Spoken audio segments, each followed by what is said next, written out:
बबैया गांव के bus stop पे हुए अभी हम सामने, यहाँ से ही 2 किलोमीटर अंदर इसी रोड से गर्म पानी का कुआं। जय श्री महाकाल भाई सभी को। आज हमारे 3500 किलोमीटर पैदल नर्मदा परिक्रमा का 70वां दिन है। रात हम रुके थे नारायणगंज नाम के विलेज में। काफ़ी अच्छा स्टे यहाँ पे था, सुविधाएं बना रखी थी रुकने के लिए। तो सुबह सुबह अभी निकले हैं हम नारायणगंज गांव से। यहाँ आते ही हमें एक नदी का ब्रिज पार करना है। सामने बालई नाम की रिवर है, बालई नाम नदी का।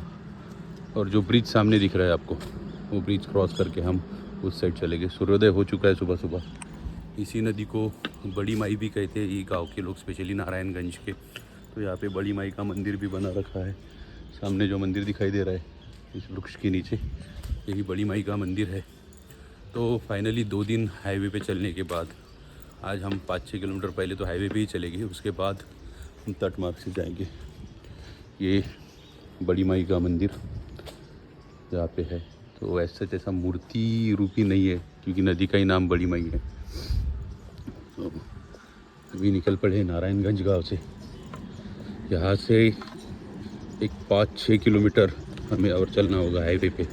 सामने जो दिख रहा है वो जबलपुर मंडला हाईवे ही है। तो वापस से जबलपुर मंडला हाईवे पे चले गए गांव से। कल हम हाईवे से अंदर 1-1.5 किलोमीटर आके गांव के अंदर पहुंचे थे। अभी फिर से हाईवे पे आएंगे। हाईवे चढ़ने के बाद ये ब्रिज हमें क्रॉस करना होगा। ब्रिज क्रॉस करके उस पार पहुँचेंगे। फिर आज का पूरा दिन आनंद ही जाने वाला है। पहले ही माता घाट पहला जो स्टॉप होगा वहाँ जाएगी। आनंद लेते हैं आज पूरे दिन तटमार्ग से चलने का। मिलते हैं अगले व्लॉग में। नर्मदे हर। सुंदर सा सूर्योदय, नदी के ऊपर धुआं उठ रहा है। बालई रिवर ब्रिज। नारायणगंज काफ़ी बड़ा गांव है, तहसील है एक्चुअली। तो इसके अंदर 30-40 गांव आते हैं। इतनी सुंदर दृश्य है बालई नदी का भी। बड़ी माई, इसमें भी शायद संगम है या आइलैंड बना है, पता नहीं, जानकारी लेना पड़ेगा इस चीज़ की। सामने दिख रहा है संगम जैसा, मुझे लग रहा है ये कोई आइलैंड होगा बीच में। काफ़ी बड़ी रिवर है। तो बढ़ते आगे। आज हमें चिराई डोंगरी तक पहुंच सकते हैं, उसके आगे भी जा सकते हैं। अराउंड 25 to 30 किलोमीटर्स चलने का सोचा है क्योंकि धूप बहुत बढ़ रही है। दोपहर में 2-3 घंटे तो रेस्ट में निकल जाते हैं। चिराई डोंगरी में बताया गया है कि नर्मदा जी का भी एक ब्रिज है, बट वो बैक वाटर का पानी है या क्या है उसकी भी जानकारी वहाँ जाने के बाद निकालना पड़ेगा। कि बरगी जो रिवर है, तो बरगी डैम भी आया है। बरगी डैम का बैक वाटर वहाँ आता है और उसके ऊपर ब्रिज है। बट बरगी और नर्मदा जी का संगम वहाँ होने के कारण काफ़ी लोग वहाँ से नहीं जाते। बट उसकी जानकारी आगे जाके आश्रम में लेना पड़ेगा कि वहाँ जाने के बाद नर्मदा मैया का जो ब्रिज है वो एक्चुअली कौन से नदी पे है, या बैक वाटर पे है, या जो बरगी डैम है तो बरगी रिवर पे है। 2-3 चीज़ें कन्फ्यूजन है। वहाँ कोई मिलेगा तो उनके लिए जानकारी, क्योंकि काफ़ी लोग कहते हैं कि उधर से जाते हैं तो परिक्रमा खंडित हो जाती है। तो हर जगह नए नए चीज़ें सुनने मिलती है, उसकी जानकारी लेके आगे बढ़ेंगे। नर्मदे हर। सुबह सुबह पहली चाय हाईवे पे।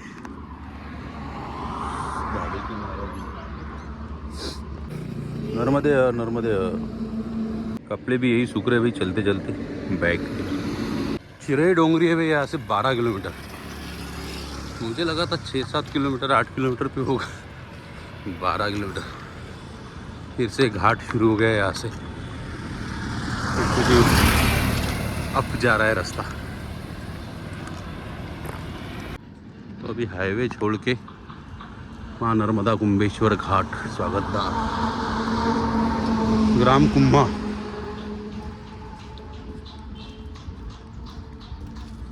अभी यहाँ से जाएंगे कुम्मा गांव में। कुम्मेश्वर महादेव जी का मंदिर और नर्मदा जी का तट है। हाईवे को स्किप कर राइट हैंड में अंदर बढ़ रहे हैं कुम्भेश्वर महादेव जी की तरफ। नर्मदे हर। फाइनली 2 दिन बाद आज तीसरा दिन नर्मदा जी के दर्शन हो गए। नर्मदे हर, नर्मदे हर। हमें अभी तट से ही चलना है। राइट हैंड पे बरगी डैम में जा रही है नर्मदा जी। हम बढ़ रहे अभी कुम्भेश्वर महादेव मंदिर, कुम्भा गाँव।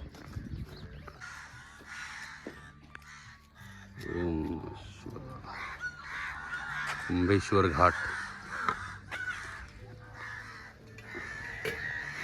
और सामने जो एरिया दिख रहा है उधर है बरगी डैम। इसी डैम के कारण हम तट मार्ग से नहीं चल सकते यहाँ तक, यहाँ से चल सकेंगे। इसको क्या हो गया?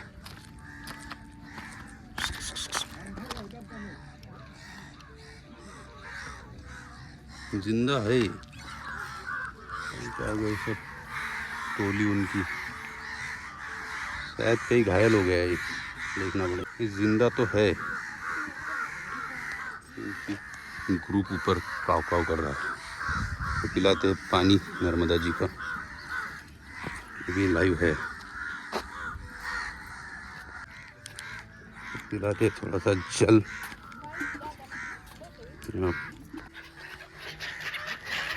कुम्भेश्वर घाट में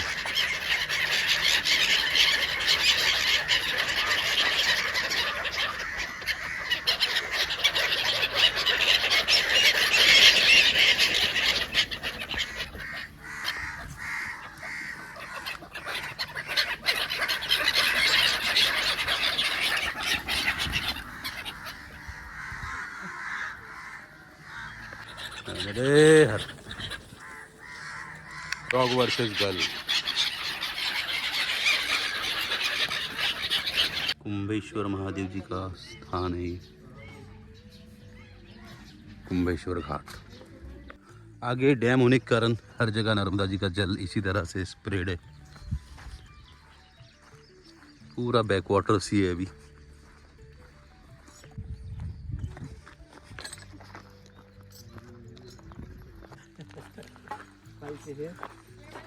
नर्मदे है, नर्मदे है।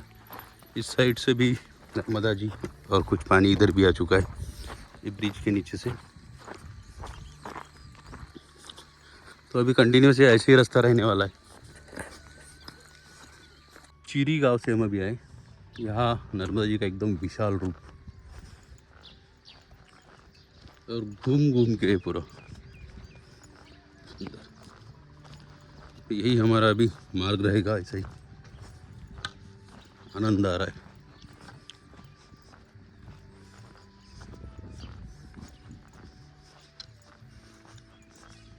जंगल के बीच से मार्ग गया हुआ है, तो ऐसे ही रोड रहेगा। कभी कभी इसमें हाईवे भी आएगी बीच में। जैसे राइट हैंड में भी नर्मदा जी है, लेफ्ट हैंड में हमारे पूरा जंगल है। तो ऐसे ही चलते रहना है। काफ़ी सारे गांव बीच में हैं। हर गांव में से जाते वक्त बीच में हाईवे आएगा, जो हाईवे नर्मदा जी को क्रॉस करते हुए जाता है। तो वहाँ हमें नीचे उतरना है, हाईवे से गांव में जाना है। गांव से फिर हम ऊपर चढ़ेंगे हाईवे पे, हाईवे से चलेंगे। तो जहाँ जहाँ हाईवे है वहाँ से हाईवे पे चलना है, और जहाँ से हाईवे नहीं है, गांव के रास्ते, जंगल के रास्ते, तो जंगल से चलेंगे। काफ़ी सुंदर दृश्य है। सामने बहुत बड़ा, मतलब विशाल रूप है नर्मदा जी का।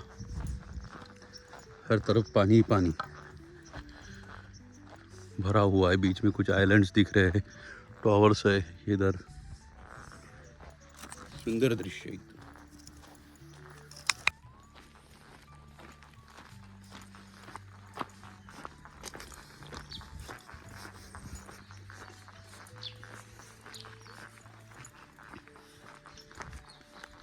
इस साइड से एक नदी आ रही है बहती हुई, और आगे इसका नर्मदा जी के साथ संगम। सामने नर्मदा जी और इस नदी का संगम स्थल नर्मदे हर।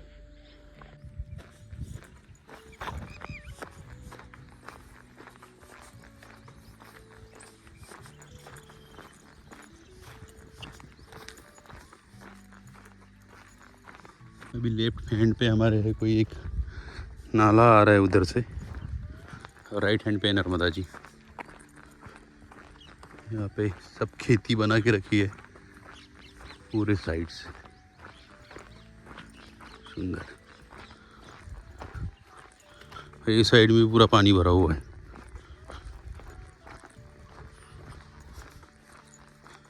बीच से है रास्ता,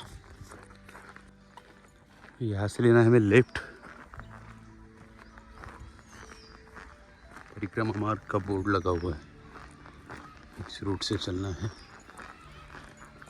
काफ़ी छाया है इसके नीचे, शांत पूरा टीक प्लांटेशन जंगल।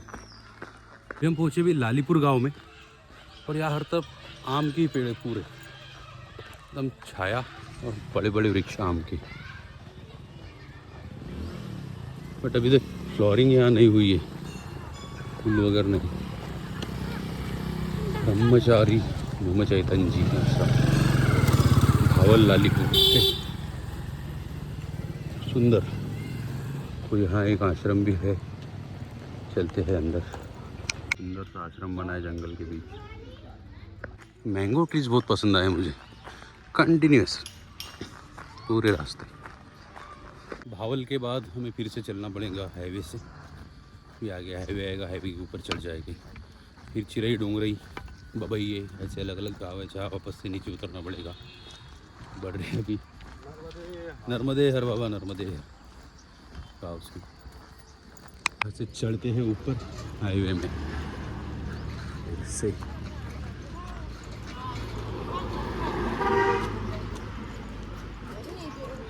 ग्राम पंचायत भावल आपका हार्दिक अभिनंदन करती हूँ, धन्यवाद।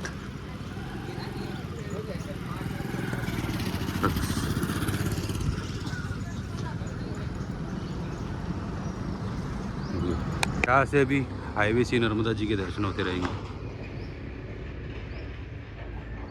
कंटिन्यूस हाईवे से चल रहे हैं। अभी एक बाबा जी आए थे, उन्होंने नर्मदा जी के लिए आसन दिया है और हमें धूप में पहनने के लिए टोपी। अभी अंपायर बन जाएंगे टोपी पहन के, आसन बैग में रखना पड़ेगा। नर्मदे हर। इसमें पूरी रेत भरी हुई है नर्मदा जी की। बरमान से यहाँ आते वक्त हमने ऐसे एक ट्रक से पानी भरा था और ट्रक का पानी पिए थे। नर्मदा जी का ही जलता हो, क्योंकि रेत वही की भर के आई हुई है वो। तो वो भी एक एक्सपीरियंस लिया है लाइफ में कि ट्रक से गिरता हुआ पानी पीने का। काफ़ी सुंदर ये आसन है पूजा के लिए। और कैप नर्मदे हर। तो अभी ऐसी टोपी पहन के लग रहा हूँगा टूरिस्ट। भाई हम नहीं पहन सकते, किसी ज़रूरत वाले को दे देंगे। ले लो। अब उड़ गई, हवा को भी नहीं पसंद थी, मैं पहन खा गई। पीछे ही लटकी है, किसी को दे देना पड़ेगा। नेचर को भी मान्य नहीं है, पहनूँ मैं। ये सही है यार, हाईवे से ही दर्शन। नर्मदे हर।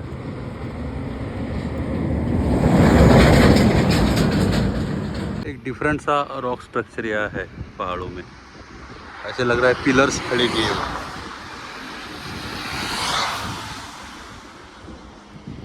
ये नॉर्मल पिलर्स जैसे खड़े स्ट्रेट ऊपर तक। फिर से चिरई डोंगरी 3 किलोमीटर्स आगे, Chirai Dongri 1.5 kilometre. MPT tourist motel Mandla. ये चिरई डोंगरी अंदर जाना या नहीं है चेक करना पड़ेगा एक बार। नीचे बताया था कि अंदर जाके फिर से वापस आना पड़ेगा सेम रोड से। पूछते हैं किसी को आगे। डोंगरी चिरई जो लिखा है बुक में, तो वहाँ हमें नहीं जाना है। ये अंदर जाके फिर से वापस आना पड़ेगा। 1.5 किलोमीटर जाना और 1.5 किलोमीटर आना। वो डेड एंड है, इसलिए हम सेम रूट से चल रहे हैं। यही हाईवे पकड़ के सीधा चलते आगे बबई नाम का गांव है, तो बबई में हमें रुकना है। अराउंड 5 किलोमीटर से यहाँ से बबई है अभी, तो बढ़ते आगे बबई की तरफ। तो बढ़ रहे बबई गांव की तरफ, अराउंड 5-6 किलोमीटर से यहाँ से है। उस पहाड़ी के पीछे सामने वाली जो पहाड़ी दिख रही है, तो फिर से घाट लग जाएगा। पहाड़ी तो काफ़ी नज़दीकी दिखाई दे रही है, बट उसके पीछे वो गांव है बबई है। दो टाइप के लोग आपको ऐसे दोपहर में रास्ते में घूमते हुए दिखेंगे। एक तो मेरे जैसे, जो कि मैं नर्मदा जी की परिक्रमा कर रहा हूँ, तो वो परिक्रमा में घूमे। और एक ये इसके खुद के जीवन की परिक्रमा चल रही है, का अच्छा है। ये भी परिक्रमा में ही है, बट जीवन के।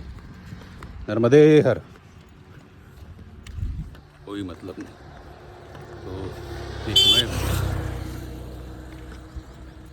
नर्मदा जी की परिक्रमा में अभी आगे और पहाड़ी चढ़ना ही चढ़ना है। रास्ते से पहुँचते हैं बबैया। नर्मदे हर। पूरे पहाड़ी को काट के तो एक रोड बना दिया है। इधर भी रेस चल रही है ट्रकों की। अच्छा घाट है, पूरा कट किया है बीच से।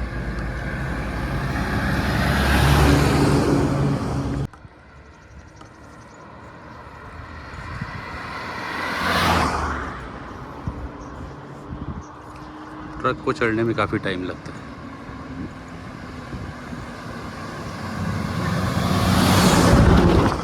यहाँ से भी आपको नर्मदा जी का दर्शन होते रहता है। पहाड़ों में बाजू से ही है घाट। कुछ चढ़ने के लिए काफ़ी जोर लग रहा है, वेट के कारण मेटल। फिर से एक नदी आ रही है सामने उस साइड से।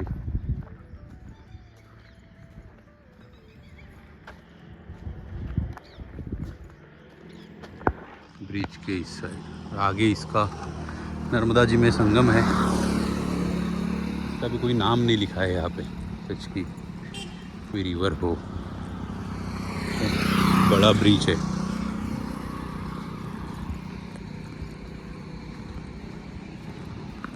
यहाँ पे आश्रम तो दिख रहा है, माँ नर्मदा तपोवन बबैया मंडला, बट अंदर कुछ एक्टिविटी नहीं है, शायद बंद है। रास्ता भी बंद रहा है। बबैया गया भाई आश्रम। आश्रम के गेट से चल रहा था काम, तो आवाज़ देखी दिखी मैंने 2-3 बार, नर्मदे हर, कोई रिस्पांस नहीं आया। फिर आगे और बोर्ड लगा एक बाकोरी, उसके बाद में अगेन बबैया का बोर्ड है। पता नहीं कैसे डबल एक ही गाँव कैसे रिपीटेड, बट ठीक है, देखते हैं आगे कुछ दिख रहा है सामने।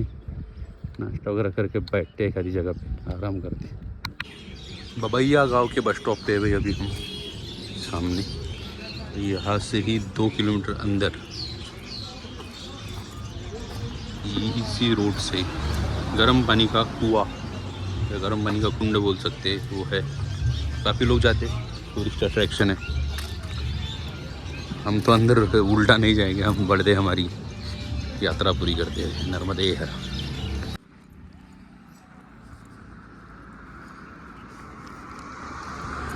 लाइफ में फर्स्ट टाइम ऐसा एटीएम देख रहे हो, सच में मशीन लगी है, क्या बात है। पूरा पतरे का है, वाह। वहाँ बबैया में चाय समोसा खाकर भी बढ़ रहे हैं आगे 5 किलोमीटर पे एक आश्रम और है, कि वहाँ फाइनल स्टॉप ले लेंगे, मतलब वहाँ पहुँच जाएगी उधर ही स्टे। कल सुबह पड़ेगी यार। देखते भी आगे कौन सा आश्रम है, शुरू या बंद है, तो भी देखना पड़ेगा। फिलहाल तो चल रहे हैं, आगे बढ़ के देखना पड़ेगा। अभी हम पहुंच चुके हैं फूलसागर गांव में। फूलसागर से घुगवान है fossil park 71 kilometre, Kanha national park 80 kilometre, Raipur to 78, काफ़ी दूर है। हाँ, उस रूट से अगर अमरकंटक जाते थे निवास वाले, तो Ghughwa national park on the way आता है रास्ते में। इस रूट से नहीं। यहाँ फुलसागर से भी अमरकंटक 226, शहडोल, टिंडोरी, निवास। ओके 59 निवास वाला रूट इधर आता है, वो यही रूट है। ये भी निवास जाता है और अमरकंटक जाता है 226 किलोमीटर्स। बट हम जाएंगे इस मार्ग से, यहाँ से पहले मंडला और मंडला से फिर अमरकंटक, जो हमारा प्राचीनतम मार्ग है अमरकंटक के लिए। ये नर्मदा जी का बैक वाटर है, पूरा फुलसागर गांव तक पीछे आया हुआ। ये बैक वाटर वहाँ से रिटर्न आ रहा है और इस साइड से कोई ये नदी नाला होगा जो बहते हुए आ रहा है। उससे इधर पूरा ब्रिज जंप कर रहा है साहब, भयंकर ट्रक्स। फाइनली एक आश्रम का बोर्ड तो दिख रहा है सामने, बट उसको भी लॉक लगा है। इस नंबर पर संपर्क कीजिए, ऐसा बोर्ड हुआ है, ताला लगा मिलने पर।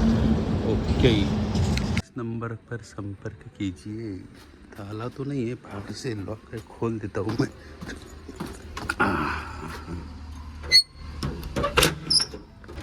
सुंदर।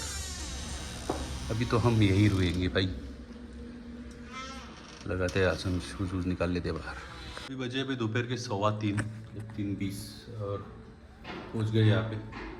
फाइनली यहाँ तो फ़िलहाल कोई है नहीं, तो मैंने कॉल किया था, कॉल पे बात कर ली है, तो अकेला ही मैं हूँ आज। आप है यहाँ पूरी व्यवस्था रखी हुई है, किचन है, सब्जी का पूरा मटेरियल, आटा, दाल, चावल, एवरीथिंग। तो बनाएंगे खाना, भोजन की तैयारी करते हैं, या तो फिर डायरेक्ट अभी रात में ही भोजन करेंगे। अभी धुल लेते हैं कुछ कपड़े, शूज़ भी धुल देते हैं, पुराना वाला, नया तो ले लिया वैसे, तो उसको अमरकंटक के बाद ही यूज़ करना है। करते थोड़ा विश्राम, कपड़े धो के बाद में बनाएंगे भोजन। आश्रम के पीछे सुंदर प्लांटेशन किया हुआ है इन्होंने, तो तुलसी के तो काफ़ी ज़्यादा, मतलब हर जगह सुबह चाय में काम आएगी तुलसी। पूरा तुलसी का ये बड़ी बड़ी हो गई। भोजन की प्रक्रिया शुरू होगी भाई, तो 4 लोग और बढ़ गए हैं, अभी हो गए टोटल 5 लोगों का भोजन बनेगा आज। चली हुई दाल,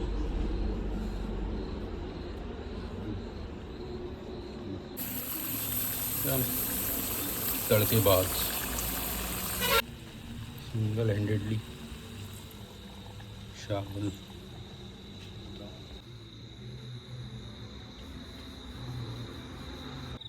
अंदर बन के रोटियां यहाँ पे आएंगी सीखने के लिए। अच्छे से सीख रही है चूल्हे पे, क्या बात है। डायरेक्ट अभी तड़का दाल के लिए। आज का सदाव्रत भोजन हमारा